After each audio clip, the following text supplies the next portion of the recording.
아침에 일어났을 때 정말 피곤할 때가 있어요. 그리고 아니 어쩌면 매일 피곤한 분들이 있어요. 아침에 일어나도 피곤, 저녁에도 피곤, 이게 피곤이 쌓였어요. 그걸 만성 피로라고도 말하는데 왜 그럴까? 라고 이렇게 한번 찾아볼까요? 잠을 못 자면 피곤하겠죠. 이건 당연한 거예요. 우리가 잠을 보통 우리가 7시간은 자줘야 돼요. 적어도 8시간은 충분히 자야 돼요. 그런데 한 3시간, 4시간 하루는 피곤하지 않을 수 있지만 그게 계속해서 쌓이면 피곤해집니다. 그리고 저녁에 음식을 너무 많이 먹고 자면 다음날 아침 피곤해요. 왜냐하면 위장이 너무 일을 많이 했어요. 저녁 내내. 그러다 보니까 아침에 일어나는데 너무 막 이게 몸이 뭐라 하죠? 찌뿌둥하다. 이렇게 표현하죠. 이렇게 어깨 같은데. 그거 있어요, 없어요? 입도 텁텁하다.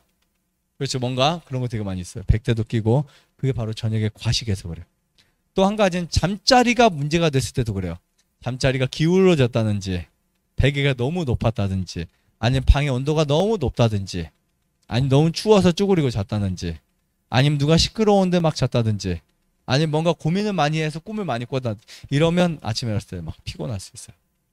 근데 그렇지 않은데 이 세 가지가 아닌데도 불구하고 피곤하다. 그러면 탈수를 생각하세요. 탈수가 뭐예요? 물 부족을 생각하시면 될 것 같아요. 탈수의 증상은요. 목마름만 있는 것이 아닙니다. 그리고 탈수의 증상을 쭉 보면은 두통과 배고픔도 있어요. 배고픔. 그리고 근육이 경련돼요. 탈수 상태가 계속 지속이 되잖아요. 그래서 지금 우리는 내 몸이 탈수가 됐다 안 됐다를 보통은 갈증이 났을 때로 느껴지지만 전혀 그렇지 않습니다. 그럼 오산이에요. 탈수 상태가 되면 영양소의 이동과 노폐물의 이동 그리고 배출 면역까지도 저하되겠어요. 어떤 분은 물을 정말 많이 마시는데도 탈수가 되는 분들이 있어요. 그런 부분도 해결할 수 있는 방법이 있어요. 궁금하시죠? 물을 많이 마시는데 탈수가 되는 분들은 소금을 드시면 돼요. 소금을 먹게 되면 탈수 현상을 막을 수 있습니다. 자, 면역을 위해서 잠을 잘 자는 거 중요해요. 그래서 제가 항상 상담을 하거나 할 때 잠을 잘 주무시냐고 물어보는 이유 중에 하나가 결국 우리는 잠을 잘 자야 몸이 회복될 수 있어요.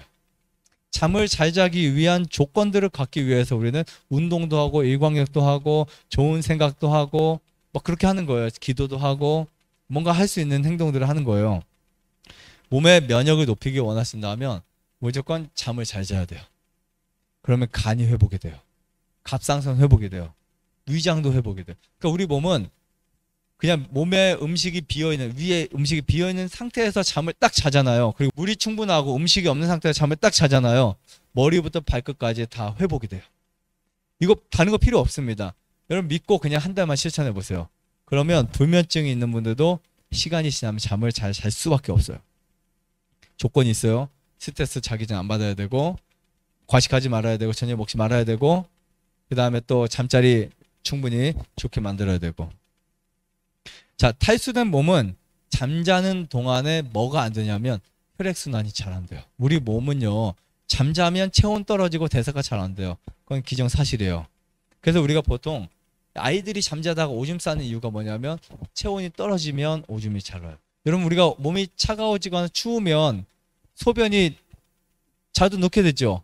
긴장해도 그렇지만 왜 넣게 될까요? 몸에 수분을 빼내서 체온을 유지하려고 그렇게 하는 거라고요. 그래서 잠자는 동안 이런 문제가 있는데 몸의 면역을 높이기 위해서는 수면의 시간을 늘리셔야 돼요. 그리고 잠자는 동안 물이 부족한 문제를 해결해 주셔야 돼요. 만약에 물이 부족해진다 그러면 심장 기능의 문제, 간 기능의 문제, 뇌세포의 문제를 야기시켜요. 자는 동안 사람은 적어도 500cc의 물을 소비시켜요. 그래서 여러분들이 저녁에 물을 너무 많이 마시고 자면 소변 보는 거 걱정, 안 마시고 자면 몸이 망가져서 걱정. 이거 어떻게 해야 될까요? 물을 잘 맞춰서 드세요. 밤에 소변 많이 들어가지 않는 정도의 최대한의 물을 마셔보세요. 이거 여러분들이 며칠만 하시면은 충분히 할 수 있어요. 저 같은 경우는 그거 고민 안 해도 그냥 마시고 자도 하루에 소변 저녁에 한 번도 보지 않아요. 500cc 정도 마시고 자기 전에 마셔도 저는 안 가더라고요. 일어나서 그냥 새벽 한데 좀 일찍 깨긴 해요. 그런 날은. 때문에 혈액의 점성은 높아지고요. 물이 부족하면 산소나 영양소의 전달과 노폐물 처리가 힘들어져요. 그러면 뇌혈관이 막히면 뇌경색, 심장의 혈관이 막히면 심근경색 네, 이렇게 됩니다. 잠자기 전에 야뇨에 방해되지 않을 만큼의 물을 마시되 소변을 자주 보러 가신 분들은 반드시 소금물을 드시고 주무셔보세요. 그럼 좋을 것 같습니다. 잠자기 전에 물 한 컵 혹은 잠자기 1시간 전이든 2시간 전이든 직전이든 그러니까 이것만 피하시면 돼요. 소변 자주 보러 가는 것만 피할 정도의 최대한 물. 그러니까 소변 보러 안 가면 나는 500cc 마셔도 괜찮아요.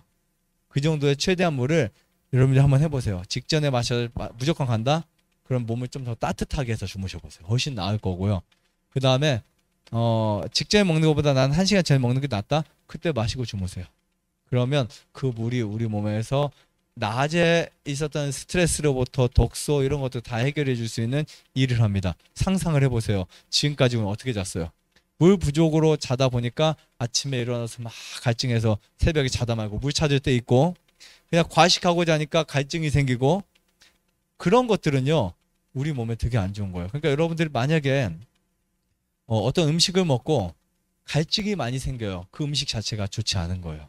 너무 짜게 먹거나 너무 맵게 먹거나 너무 복잡하게 먹어서 물이 너무 많이 필요로 하는 내 몸을 만든다. 지금 몸은 굉장히 데미지를 입었다라고 보시면 될 것 같습니다.